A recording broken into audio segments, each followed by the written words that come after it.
ஸ்ரீமதே ஸ்ரீவராக மகாதேசிகாய நமः. ஸ்ரீமதே ரங்கராமானுஜ மகாதேசிகாய நமः. ஸ்ரீமதே வேதாந்த ராமானுஜ மகாதேசிகாய நமः. ஸ்ரீமதே நிகமாந்த மகாதேசிகாய நமः. ஸ்ரீமதே பகவதே பாஷ்யகாராய மகாதேசிகாய நமः. ஸ்ரீமதே பகுலபூஷண மகாதேசிகாய நமः.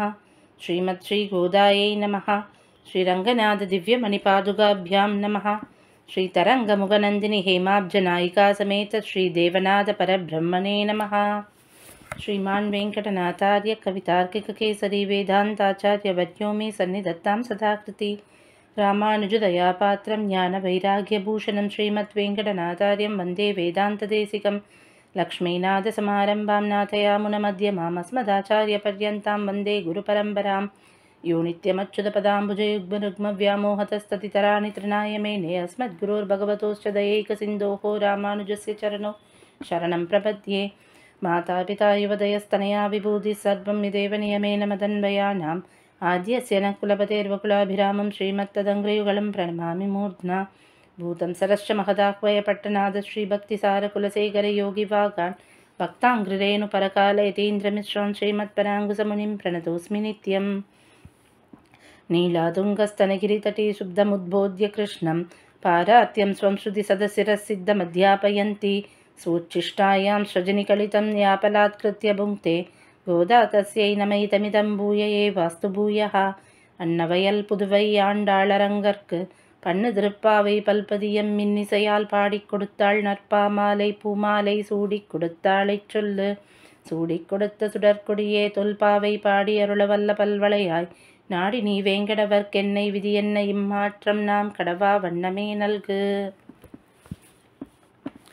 இந்த பாசுரம் 15வது பாசுரமானது உக்தி பிரத்யுக்தி ரூபமாக அமைக்கப்பட்டிருக்கு. அதாவது முதல்ல ஒரு லைன் ஆண்டாள் பேசுகிறா, 2வது அடி உள்ளே இருக்கக்கூடிய அந்த பெண் பேசுகிறா, திருப்பி 3வது அடி ஆண்டாள் பேசுகிறா, 4வது அடி அந்த பெண் பேசுகிறா. இதை மாதிரி ஒரு கேள்வி கேட்டு ஒரு பதில் சொல்லி மாதிரியான உக்தி பிரத்யுக்தி அப்படின்ற ரூபமாக அமைக்கப்பட்டிருக்கு. இது வரைக்கும் எந்த பெண்ணுமே பேசலை. ஆனால் நம்ம வியாக்கியார்த்தங்கள் பார்க்கும்போது அவள் பேசினா மாதிரியான ஒரு பாவத்தில் அவள் கேள்வி கேட்டா மாதிரியாக நினச்சிட்டு பதில் சொன்ன மாதிரியானதெல்லாம் வியாக்கியார்த்தங்களில் தான் இருந்ததே தவிர பாசுரங்களில் கிடையாது. அதனால தான் ஆண்டாள் பெருந்துயில் தான் தந்தானோ ஈதென்ன பேருறக்கம் சிற்றாதே பேசாதே அப்படின்னு எல்லாம் சொன்னான். ஆனால் இந்த பாசுரத்தில் நிஜமாகவே அந்த பொண்ணானவள் பதில் சொல்கிறா. அப்பேற்பட்ட பாசுரம் இது. இந்த பாசுரம் திருப்பாவையோட ரொம்ப முக்கியமான பாசுரம்.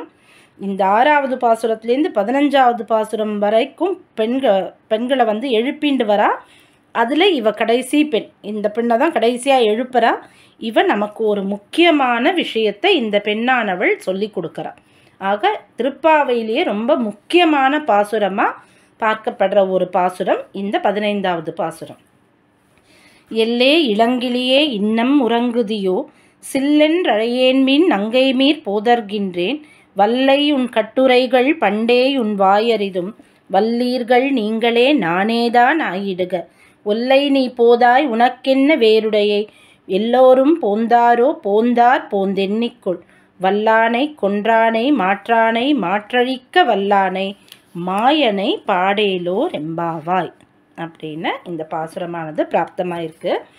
இந்த பாசுரத்தில் என்ன ஒரு முக்கியமான விஷயம், எல்லா பிரபன்னர்களும் தெரிந்து கொள்ள வேண்டிய விஷயம் என்ன அப்படின்னா நானே தான் ஆயிடுக அப்படின்ற ஒரு முக்கியமான விஷயம். பகவத் பக்தியோட எல்லை நிலமான பாகவத பக்தியில் இருக்கக்கூடிய ஒரு முக்கிய விஷயத்தை நமக்கு இந்த இடத்துல ஆண்டாளானவள் இந்த பெண் மூலமாக நமக்கு அதை சொல்லி கொடுக்குறா.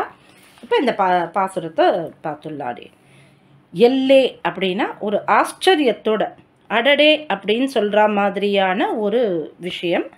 இல்லை ஒரு பெண்ணை கூப்பிடுறதுக்கு ஏலே அப்படின்னு கூப்பிடுறதுன்றது கிராமப்புறங்களில் பழக்கம் இருந்ததுனால அதை மாதிரியான ஒரு சொற்றொடராகவும் இது கருதப்படுறது.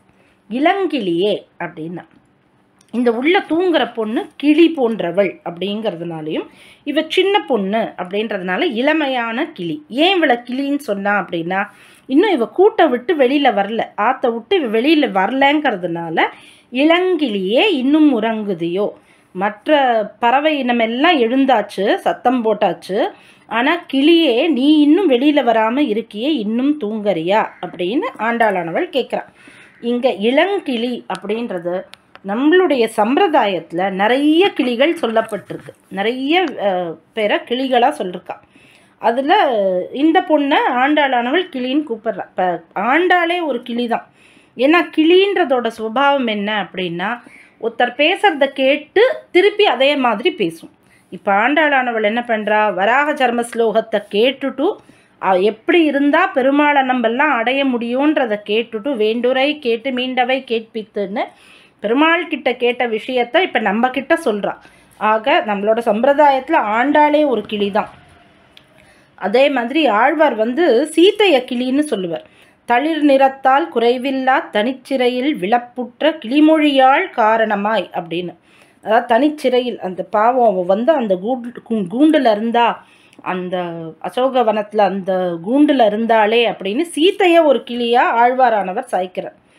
திருமங்கை ஆழ்வார் திருநெடுந்தாண்டகத்தில் விளக்கொளியை மரதகத்தை திருத்தன்காவில் வெக்காவில் திருமாலை பாடக் கேட்டு வளர்த்ததனால் பயன் பெற்றேன் வருகவென்று மரக்கிளியை கைகூப்பி வணங்கினாளேன்னு நம் சம்பிரதாயத்தோட ரொம்ப முக்கியமான ஒரு கிளி விளக்கொளி அப்படின்னு சொன்னதுனால இது தீபப்பிரகாசரின் ஊரான அந்த தூப்புல அவதரித்த நம் சுவாமியை சொல்கிற வார்த்தையாக அமைஞ்சிருக்கு அப்படின்னு. வளர்த்ததினால் பயன் பெற்றேன் அப்படின்னதுனால இது நம் சுவாமியை சொல்கிற வார்த்தைன்றதுனால இந்த கிளியானது நம்மளோட சம்பிரதாயத்தில் ரொம்ப முக்கியமான கிளியாக கருதப்படுறது. அடுத்தது நம் சுவாமியே தன்னை ஒரு கிளின்னு தேகலீச ஸ்துதியில் சாய்ச்சுன்னு இருக்கார். அதாவது எப்படின்னா இந்த கிளி, அதாவது சுவாமி சாய்க்கிறது என்னென்னா, நம்ம சுவாமி நான் ஒரு கிளி, நான் ஒரு கூண்டுக்குள்ளே இருக்கேன்றது இது சகல ஜீவாத்மாக்கும் பொருந்துகிற ஒரு விஷயம். நான் ஒரு கூண்டுக்குள்ளே இருக்கேன். அந்த கூண்டில் 3 கம்பியினால் அந்த கூண்டு மூடப்பட்டிருக்கு. 3 கம்பி எது அப்படின்னா 3 குணங்கள். இந்த சம்சாரம்ன்ற கூண்டுக்குள்ளே 3 குணங்களால் சுற்றி கட்டப்பட்ட ஒரு கூண்டுக்குள்ளே நான் இருக்கேன். இந்த கிளியானது இப்போ வெளியில் போகணுன்னு துடிக்கிறது. இப்போது பெருமாளே, நீ ஒரு ராஜா, நீ உன்னுடைய ராணியின் சந்தோஷத்துக்காக இந்த கூண்டை திறந்து விட்டேன்னா இந்த சம்சாரம்ன்ற கூண்டுலேருந்து இந்த ஜீவாத்மான்றது கிளம்பிடும், வெளியில் கிளம்பிடும். அதை நான் இந்த கிளிக்காக கேட்கல, இந்த கிளியோட ஆசைக்காக கேட்கல. பெருமாளே, இதை நீ பண்ணேன்னா உன்னுடைய பத்னியானவள் பிராட்டியானவள் சந்தோஷப்படுவா.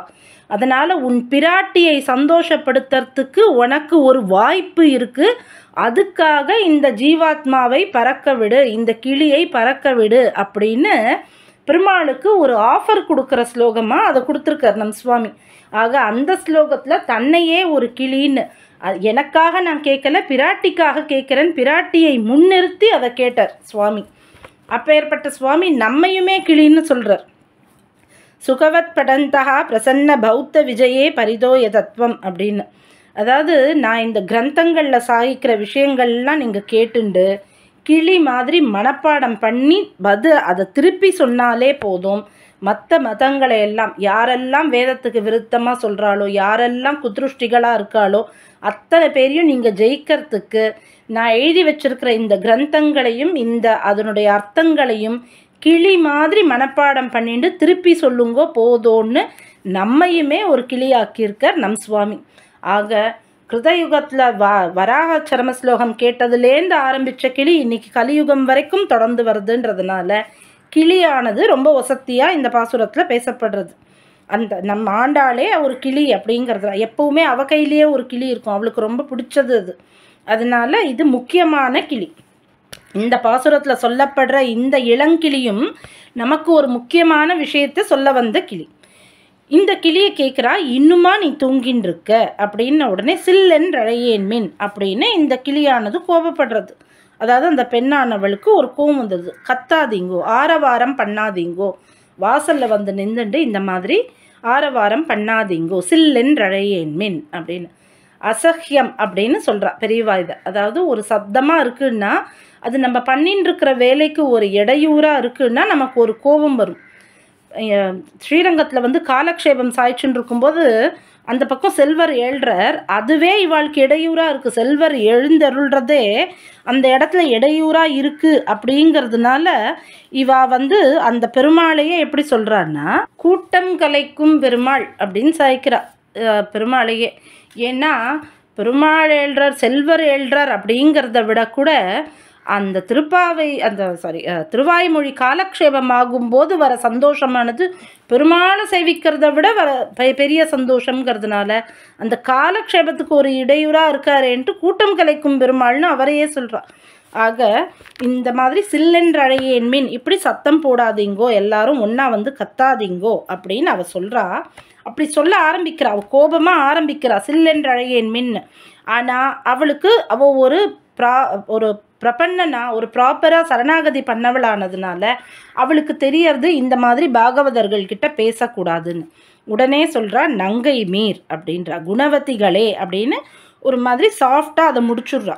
ஏன்னா இது வந்து இவ நமக்கு சொல்லி கொடுக்குற முதல் விஷயம், ரொம்ப முக்கியமான விஷயம் என்னென்னா நமக்கு கோபம் வரும், கோவப்படாமல் ஆனால் பேசி பழகணும். அதுவும் யார்கிட்ட? பாகவதர்கள்கிட்ட கோவப்படாமல் பேசி பழகணுன்றதை நமக்கு சொல்லித்தரா.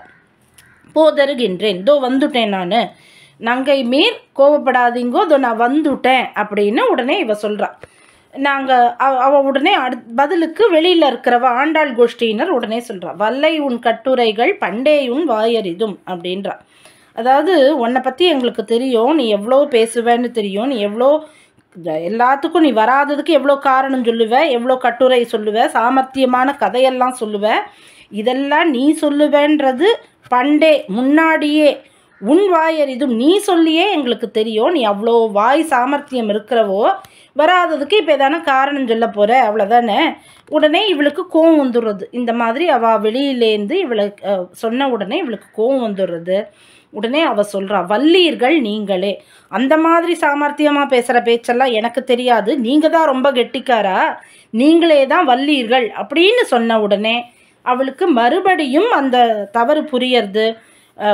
நானே தான் ஆயிடுக அப்படின்னு அவள் சொல்கிறான். இது நம்மளுடைய இந்த பாசுரத்துக்கான ரொம்ப முக்கியமான விஷயம், நம் சம்பிரதாயத்தில் ரொம்ப முக்கியமாக சொல்லப்படுற விஷயம். ஒவ்வொரு பிரபன்னனும் கற்றுக்கொள்ள வேண்டிய விஷயம், உணர வேண்டிய விஷயம் என்ன அப்படின்னா நானே தான் ஆயிடுக, தப்பு பண்ணது நானாகவே இருக்கட்டும்னு சொல்லி பழகணும். வல்லீர்கள் நீங்களே நானே தான் ஆயிடுக அப்படின்னா நீங்களே கெட்டிக்காராளாக இருங்கோ, நானே தப்பு பண்ணவளா இருக்கேன்னு சொல்கிறதாகவும் ஒரு வியாக்கியானம் இதுக்கு உண்டு. ஏன்னா ராமாயண கதையில் நமக்கு தெரியும், ராமன் வந்து காட்டுக்கு கிளம்பிட்டார் அப்படின்னு உடனே எல்லாரும் சொல்கிறா, இதுக்கெல்லாம் யார் காரணம் அப்படின்னு ஒருத்தர் ஒன்று பேசுகிறா. கூனி தான் காரணம், ஏன்னா அவள் தானே கைகேயியோட மனசை கலைச்சான்னு. இல்லை கைகேயி தான் காரணம், கூனி சொன்னால் இவளுக்கு தெரியாதா, இவளுக்கு புத்தி வேண்டாமா, இவ வளர்த்த பிள்ளை தானே ராமன், இந்த மாதிரி இவ பண்ணலாமான்னு. இல்லை தசரதன் தான் காரணம், அவர் ஒரு ராஜாவாக தானே இருந்து இதுக்கு முடிவு எடுத்திருக்கணும், அவர் வந்து கைகேயிக்காகன்னு இந்த மாதிரி மாற்றுவாரா, ஒரு ராஜாங்க விஷயத்தில் பொண்ணோட பேச்சை கேட்பாரான்னு தசரதன் தான் காரணம்ன்றான். சில பேர் இல்லை ராமன் தான் காரணம், ராமன் என்ன பண்ணியிருக்கணும், இது என்ன கட்டுப்படுத்தாது, ஏன்னா இது உங்கள் 2 பேருக்குள்ளே இருக்கிற வரம் கொடுத்தல் வாங்கலுக்கெல்லாம் என்ன கட்டுப்படுத்த முடியாதுன்னு சொல்லியிருக்க வேண்டாமா, ராமன் உடனே கிளம்பி ஏன் காட்டுக்கு போகணும், பரதன் வர வரைக்கும் அவர் வெயிட் பண்ணியிருக்க வேண்டாமான்னு இப்படி கூனி தான் கைகேயி தான் தசரதன் தான் ராமன் தான் எல்லாரையும் சொல்லின்னு இருக்கா. அப்போ பரதன் சொல்கிறார், இதுக்கெல்லாம் யார் காரணம்னா நானே தான் ஆயிடுக, என் பாவம் தான் காரணம். இந்த மாதிரி இந்த பரதன் தான் காரணம்னு இத்தனை பேர் சொல்கிறாளே, என் பொருட்டு தானே கைகேயி இந்த வரத்தை கேட்டா, என் பொருட்டு தானே இத்தனை ஆசை அவப்பட்டா. ஆக இதுக்கெல்லாம் யார் காரணம், என் பாவம்தான் காரணம். இத்தனை பேர்கிட்ட நான் பழி சுமக்க வேண்டி இருக்கே. கௌசல்யை கிட்ட ஒரு சர்க்கம் முழுக்க புலம்புறார், நான் இந்த மாதிரி ஆசைப்பட்டவனாக இருந்தால் இந்த நரகத்துக்கு போவேன்னு ஒரு சர்க்கம் முழுக்க புலம்புறாரு. இப்படி நான் புலம்புற அளவுக்கு நான் ஒரு பாவம் பண்ணியிருக்கேன் அப்படின்னா அந்த பாபமானதோட அந்த விளைவு தான் ராமன் காட்டுக்கு போனது. ஏன்னா நான் இத்தனை கெட்ட பேர் வாங்கிக்கணும்னு இருக்கேன், அதனால் இந்த பாபம்தான் காரணம், நானே தான் ஆயிடுக, பரதனே தான் காரணம். ராமன் காட்டுக்கு போனதுக்கு யார் காரணம், பரதனே தான் காரணம்னு தன்மேலேயே அந்த பழியை போட்டுக்கிறார். பொதுவிலேயே பாகவதாலாம் வந்து எப்படின்னா எது அவளுக்கு தெரிஞ்சால் கூட இதில் நம்ம தப்பு இல்லைன்னா கூட எதிர்த்து பேசாமல் இது என்னோட தப்பு தான் அப்படின்னு இருக்கணும் அப்படிங்கிறது. அப்படி இருக்கிறதுனால எப்பவுமே குறைஞ்சு போகிறதுன்றதே கிடையாது. ஏன்னா இந்த மாதிரி அவர் அப்படி இருந்ததுனால தான் பரதாய பரம் நமோஸ்து தஸ்மை பிரதமோதாகரணாய பக்தி பாஜாம்னு இன்னைக்கு வரைக்கும் நம்ம பரதனை கொண்டாடுறதுக்கு என்ன காரணம்? ஒரு பெருமாளோட வார்த்தையை கேட்டுண்டு பெருமாளுக்கு அடிபணிஞ்சு எப்படி இருக்கணுன்றதுக்கு ஒரு உதாகரணமாக பிரதம உதாரணமாக யார் இருக்கான்னா பரதன் தான். ஆக அந்த மாதிரி தழைஞ்சு போகிறதுனால என்றைக்குமே நமக்கு ஒரு குறைவே வராது. இப்போ நம்மளுக்கு வந்து இந்த கஜேந்திர மோட்சம் கதை தெரியும். கஜேந்திரனா அவர் வரத்துக்கு காரணம் என்ன அப்படின்னா ஒரு சாபம், ஒரு மகரிஷியோட சாபத்தினால இந்த பாண்டிய மன்னனானவன் கஜேந்திரனாரான். அந்த சாபம் அன்னைக்கு அது கஷ்டமாக இருந்தால் கூட அதை ஏற்றுண்டு அவன் ஒத்துண்டு இன்னைக்கு கஜேந்திரன் ஆனதுனால பெருமாளே பிரத்யக்ஷமாக கிடச்சார் அப்படின்னா அவர் ராஜாவாக இருந்தால் அது கிடச்சிருக்குமா? கிடச்சிருக்காது. ஆக ஒரு கோபப்பட்டு ஒரு பாகவதர்கள் ஒரு வார்த்தை சொல்லி அதை நம்ம கேட்டுண்டா கூட, நம்ம பேரில் தப்பே இல்லைன்னா கூட கேட்டுண்டா கூட அதனால் நமக்கு விளையிறது நன்மையாக தான் இருக்குமே தவிர நிச்சயமாக ஒரு கேடுமே வரவே வராது. இதெல்லாம் ஏதோ திரேதாயுகத்தில் நடந்தது, கிருதயுகத்தில் நடந்ததெல்லாம் இல்லை. கலியுகத்தில் நம் பாஷ்யக்காரர் வந்து பிக்ஷை எடுத்து சாப்பிட்டு இந்த காலத்தில், ஏன்னா சன்னியாசிகள் பிக்ஷை எடுத்து தான் அன்னம் எடுத்துக்கணுன்றதுனால அந்த சமயத்தில் யாரோ ஒருத்தர் ஒரு பாகவதர் வந்து ஒரு அந்த ஊரில் இருக்கக்கூடிய யாரோ ஒருத்தர் வந்து அந்த சாப்பாட்டில் அவருக்கு விஷம் கலந்துடுறா. இந்த விருத்தாந்தம் நமக்கே தெரியும். அப்போ அந்த மாமி வந்து சமர்ப்பிச்சுட்டு சேவிச்சுட்டான்னா சாப்பிட முடியாதுன்றதுனால அவர் அந்த பிக்ஷையை எடுத்துக்காமல் அதை அப்படியே கீழே சேர்த்து விட்றார். அதை சாப்பிட்டு அந்த பிராணிகள் இறக்கிறத பார்க்குறார் அவர். அப்போது அவருக்கு தோன்றதான், இந்த ஊரில் யாரோ ஒரு பாகவதோத்தமருக்கு மனசில் கிளேஷம் வர அளவுக்கு நான் நடந்துட்டுருக்கேன்னா நான் எப்பேற்பட்ட பாகவத அபச்சாரம் பண்ணியிருக்கேன். அவருக்கு என்னை பொறுத்து ஒரு விஷத்தை கலக்கிற அளவுக்கு ஒரு கோபம் இருக்குன்னா நான் ஏதோ பண்ணியிருக்கிறதுனால தானே அவருக்கு அப்படி இருந்திருக்கு. இந்த பாபத்தை நான் எப்படி தொலைப்பேன்னு அவர் 3 நாள் ஒன்றுமே சாப்பிடாம பட்னியாகவே இருந்தாராம். எதுக்கு? அந்த பாகவத அபச்சாரம் நிகழ்ந்துருத்தே அதுக்கு நான் காரணம் ஆயிட்டேனே, நான் என்ன தப்பு பண்ணேன்னு தெரியலையேன்னு.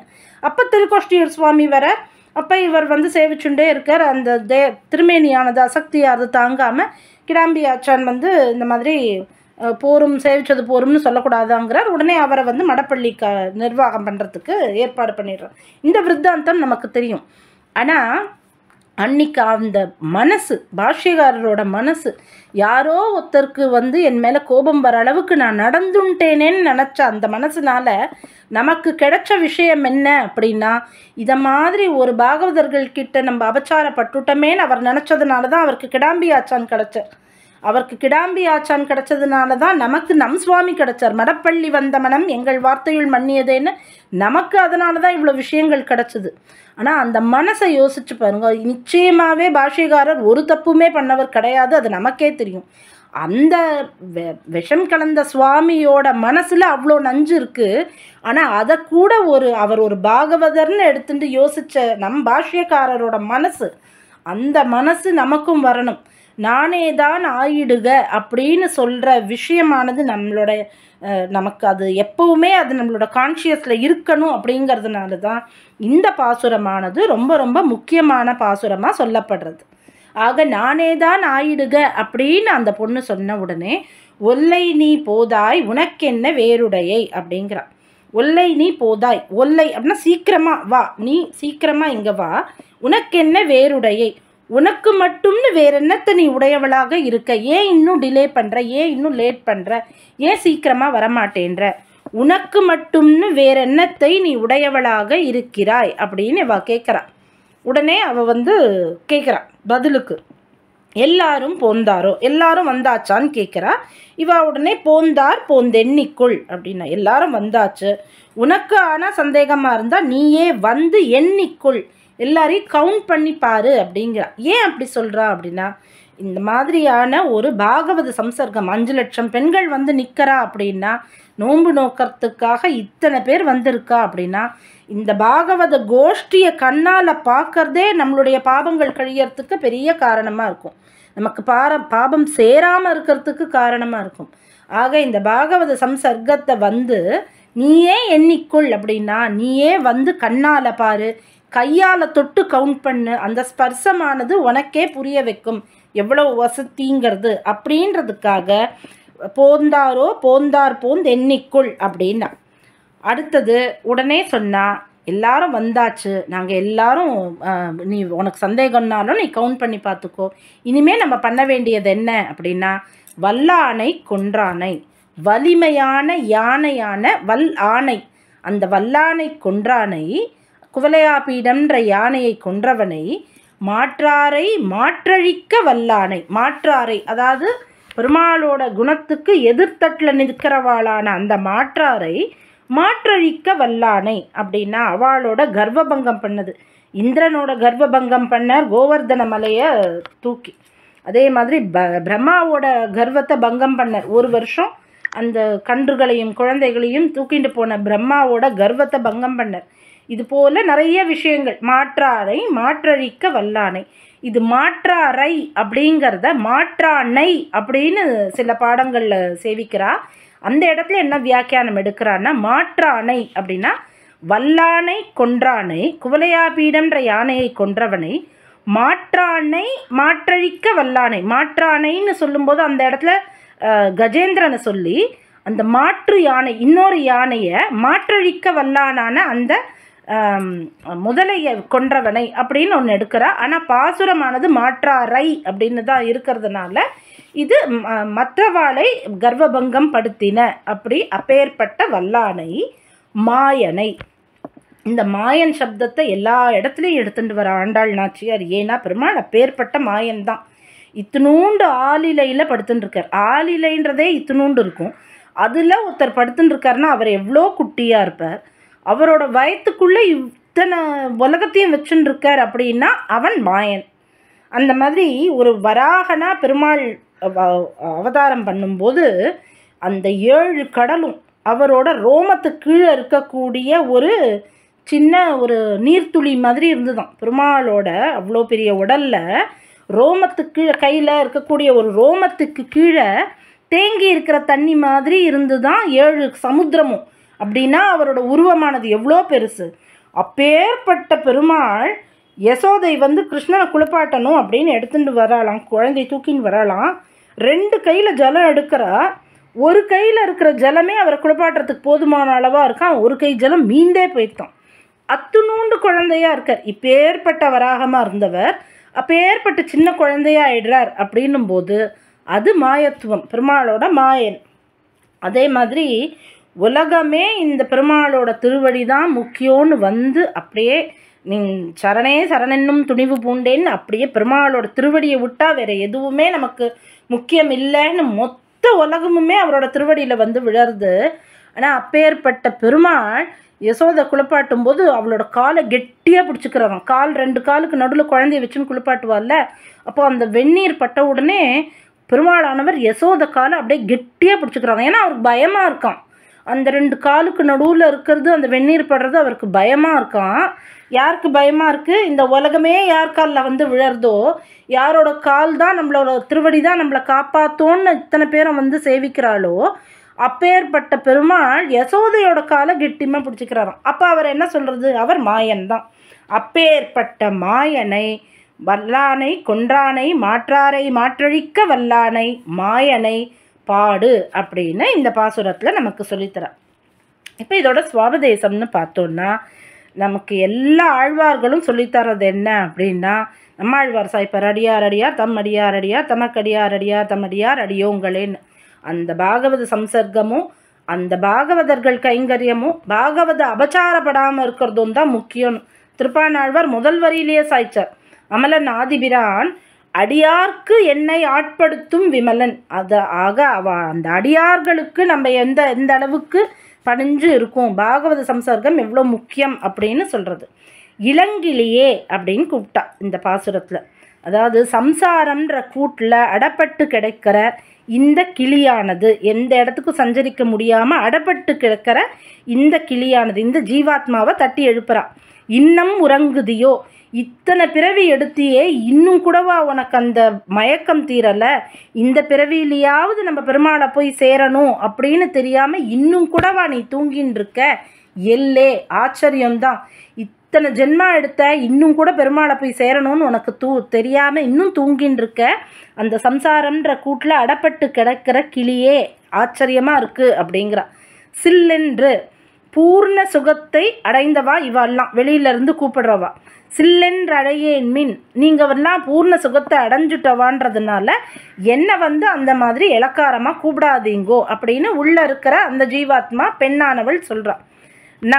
சில்லென்று அழையேன் மின் நங்கை மீர் அப்படின்னு, அதாவது கூப்பிடாதீங்கன்னு சொல்லிட்டா. ஆனால் இவாளை நம்ம அந்த மாதிரி சொல்லக்கூடாது. ஏன்னா இவாள்லாம் பெரிய பிரபன்னாள், இவாள்லாமும் பிரபன்னாள் தான். இவா பெருமாளை நன்னா தெரிஞ்சுண்டவா, அதனால் நம்ம சொல்லக்கூடாதுன்னு அவளுக்கு தெரிஞ்சுடுறது. போதர்கின்றேன், இதோ வந்துட்டேன், சத் விஷயங்கள்லாம் தெரிஞ்சுண்டுட்டேன், இப்போ நான் எனக்கு அந்த விழிப்பு வந்துடுத்து, இப்போ நான் உங்களோட சேர்றதுக்கு தோ வந்துடுறேன் அப்படின்றா. வல்லை உன் கட்டுரைகள் பண்டே உன் வாயறிதும், உனக்கே நிறைய விஷயங்கள் தெரியாது. இப்போ நமக்கு எந்த விஷயம் தெரியாது? ரிஷ்யசிங்கர் எப்படி புலன்களுக்கு அடப்பட்டு அந்த மாதிரி இருந்து வந்தார், அந்த மாதிரி விஸ்வாமித்ரர் எப்படி கஷ்டப்பட்டார், இதில் எந்த கதை தான் நமக்கு தெரியாது, எல்லா கதையும் நமக்கு தெரியும்ன்றது மாதிரி வல்லை உன் கட்டுரைகள் பண்டே உன் வாயறிதும், நீயே எத்தனையோ கதை சொல்லியிருக்க, சௌபரி கதைகள் சொல்லியிருக்க, இந்த மாதிரி புலன்களுக்கு அடிமையானவாளோட கதைகள்லாம் உனக்கே எத்தனையோ தெரியும். வல்லீர்கள் நீங்களே அப்படின்றாவோ, உங்களுக்கு கூட தான் தெரியும், நீங்கள் கூட தான் நிறைய சொல்லியிருக்கீங்கோ அப்படின்றா. ஆனால் அப்புறம்தான் அந்த ஜீவாத்மாவுக்கு புரியறது, இவா எதுக்காக நம்மக்கிட்ட இதை சொல்கிறா, உனக்கே தெரியும் ஆனால் நீ இப்படி இருக்கியேங்கிறதுக்காக சொல்கிறான்றது புரிஞ்ச உடனே நானே தான் ஆயிடுக. ஆமாம், எனக்கு இப்போ தான் புரியறது நீங்கள் எதுக்காக சொல்கிறீங்கன்னு, நான் தப்பு பண்ணிட்டேன். இனிமே நான் வைராக்கியத்தை, இந்த விஷய சுகத்தில் இருக்கக்கூடிய வைராக்கியத்தை, சிற்றின்பங்களில் இருக்கக்கூடிய அந்த சந்தோஷங்களை துறந்து ஒரு வைராக்கியத்தை நான் ஏற்படுத்திக்கிறேன். நானே தான் ஆயிடுக. ஒரு வைராக்கியமுள்ள பெண்ணா நான் இனிமே, ஜீவனா நான் இனிமே ஆயிடுறேன். ஒல்லை நீ போதாய் உனக்கென்ன வேறுடையை, உனக்கு வைராக்கியம் இருக்குது அப்படின்னு ஆயிடுத்துன்னா நீ ஏன், உனக்கு என்ன வேறுடையை, வேற என்ன வேணும் உனக்கு? இந்த மாதிரி இந்த லோகத்தில் இருக்கிற சிற்றின்பங்களை மட்டும் நீ விட்டால் போராது, இந்திரலோகத்துக்கு போகணும். கைவல்யம்ன்ற ஈடுபாடு, கைவல்யம்ன்றது இந்த ஜீவாத்மாவானது இந்த ஆத்மாவையே அனுபவிக்கிறது, அது முக்கியம் இல்லை. கைவல்யம்ன்றதையும் தாண்டி மோட்சம் இருக்குது. உனக்கு என்ன வேறுடையை, உனக்கு அப்போ வேற என்ன, இந்த கைவல்யத்துலலாம் ஈடுபடாத, இதெல்லாம் உனக்கு வேண்டாம். எல்லாரும் போந்தாரோ போந்தார் போந்து எண்ணிக்கொள், உலகத்தில் இருக்கிற அத்தனை பேருமே பக்தியில் ஈடுபடுறாளா? எல்லாரும் போந்தாரோ, உடனே இந்த ஜீவாத்மா கேட்குறது, எல்லாரும் போந்தாரோ, எல்லாரும் தான் பகவத் பக்தியில் ஈடுபடுறாளா அப்படின்னா, போந்தார் போந்து எண்ணிக்கொள் அப்படிங்கிறா. எல்லாரும் ஒரு நாள் வைகுந்தம் புகுவது மன்னவர் விதியேன்னு எல்லாரும் ஒரு நாள் புக தான் போகிறோம், அதனால் நீயே பார்த்துக்கோ அப்படின்னு சொல்கிறான். அவள்லாம் வரா இவாள்லாம் வராலாம் நீ பார்க்காத, நீயே பாரு அப்படின்னு இந்த ஜீவாத்மாவுக்கு சொல்லி கொடுக்குறா. இந்த எண்ணிக்கொள் அப்படின்னு சொல்லும்போது இதில் இருக்கிற தோஷங்கள் எல்லாம் உனக்கே தெரியும், அதனால் நீ இதெல்லாம் விட்டுட்டு எண்ணிக்கொள்றது. இந்த இடத்துல கவுண்ட் இல்லை, எண்ணி பார்க்கறது, புத்தியினால் எண்ணிப்பார். போந்தாரோ போந்தார் போந்து எண்ணிக்கொள் அப்படின்னா இந்த சிற்றின்ப சுகத்தில் இருக்கக்கூடிய தோஷங்களை எல்லாம் நீ எண்ணி பார்த்து நீனே பெருமாள் கிட்ட சேரணும்னு நீயே கிளம்பி வா, அந்த பாகவத கோஷ்டியில் சேர்றதுக்காக நீயே கிளம்பி வா அப்படின்னு சொல்கிறா. வல்லானை கொன்றானை, வல்லானைன்றது இந்த இடத்துல நம்மளுடைய இந்த புலன்கள் மூலமாக ஏற்படக்கூடிய ஒரு கஷ்டங்கள். அந்த யானை மாதிரி ஒரு பலிஷ்டமான நமது புலன்கள் இருக்குல்ல, அந்த புலன்களை கொன்றானை அடக்கியவனும், மாற்றழிக்க வல்லானை, தன்னோட விஷயத்தில் வேறையாக நினைக்கிறவா இருக்கா இல்லையா, இது தப்பு, இந்த மாதிரி பண்ணக்கூடாது. நிறைய பேர்லாம் சொல்லுவாள், பரநியாசம் பண்ணிட்டா சீக்கிரமாகவே பரமபதிச்சுடுவா அப்படின்லாம் சொல்லுவாள். அப்படிலாம் ஒரு தப்பான அர்த்தம்லாம் இருக்குது இல்லையா. பெருமாள் நிறைய சோதிப்பார், கஷ்டம் கொடுப்பார், அப்புறமா தான் நம்மளை மோட்சத்துக்கு ஏற்றுட்டு போவோம். ஏன்னா நம்ம பாவம் கழியணும்னா கஷ்டத்தை கொடுத்து தான் நமக்கு இதெல்லாம் நடக்கும். இந்த மாதிரி தப்பாக நினைக்கிறவா, பரநியாசம் பண்ணிட்டா சீக்கிரமாக போயிடுவோம்னு நினைக்கிறவா, இந்த மாதிரியான மாற்றழிக்க வல்லானை, தன் விஷயத்தில் மாறான எண்ணத்தை அழிப்பவனுமான அந்த மாயன் ஜெகன்மோகினியான மாயைன்றவோ தன்னோட வசத்தில் நம்ம எல்லாரையும் வச்சுருக்கா.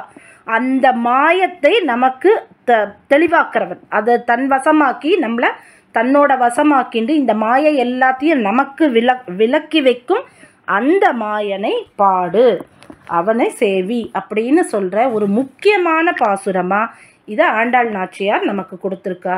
ஆக இதோட ஒரு பெண்ணையும் எழுப்புறது முடியறது. அதோட அர்த்தம் என்னன்னா, ஒவ்வொரு ஜீவாத்மா விதவிதமான குணங்கள் இருக்கக்கூடிய, அதாவது ஒரு பெண்களை எழுப்பினா, அதாவது இந்த ஜீவாத்மாவுக்கு இருக்கக்கூடிய நிறைய தடைகளை வேறு வேறு வகையில் சொல்லி, இதெல்லாம் உனக்கு முக்கியம் இல்லை, பெருமாளை சேர்றது முக்கியம்னு ஒவ்வொரு ஜீவனையும் தட்டி எழுப்பின பாசுரமாக இந்த 10 பாசுரங்கள் அமைஞ்சிருக்கடியே.